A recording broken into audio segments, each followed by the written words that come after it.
కల్వకుర్తిలోని MLA camp కార్యాలయం నుంచి కసిరెడ్డి నారాయణ రెడ్డి బంజారా బిడ్డలతో భారీ ర్యాలీ నిర్వహించారు. మహబూబ్ నగర్ చౌరస్తా వద్ద అంబేద్కర్ విగ్రహానికి పూలమాలలు సమర్పించి అనంతరం శ్రీ సంతు సేవలాల్ మహారాజ్ జయంతి సందర్భంగా ఆయన చిత్రపటానికి పూలమాలలు వేసి ఘనంగా నివాళులర్పించారు.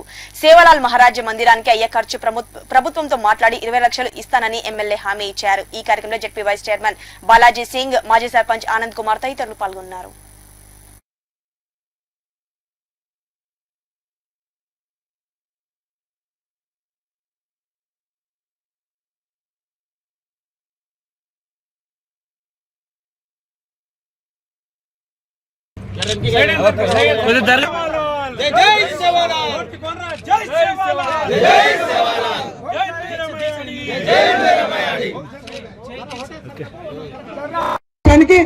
మనం ఏదైనా చేయూతనిచ్చే విధంగా ఉండాలి కానీ దాన్ని చెడిపే విధంగా ఉండొద్దు అని చెప్పేసి పెద్దలకందరికీ కూడా నేను మనవి చేస్తా ఉన్నా.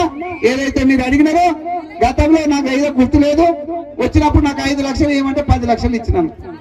ఇక నన్ను ఏం చేయమంటారు చూసి స్కెల్టన్ లాగా ఇక్కడ కనిపిస్తే కింద ఉండేది, అది దాన్ని చూసి 10 లక్షలు అప్పుడు డిక్లేర్ చేసినాం.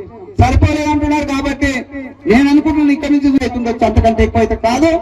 కాంపౌండ్ వాళ్ళు కూడా ఒక 5 లక్షలు అవుతుంది కాబట్టి 15 లక్షల రూపాయలు ఇమీడియట్ గా దీనికోసానికి శాంక్షన్ చేస్తామని చెప్పేసి నేను తెలియజేస్తున్నా. మరి అది ఇమీడియట్ గా కట్టించుకొని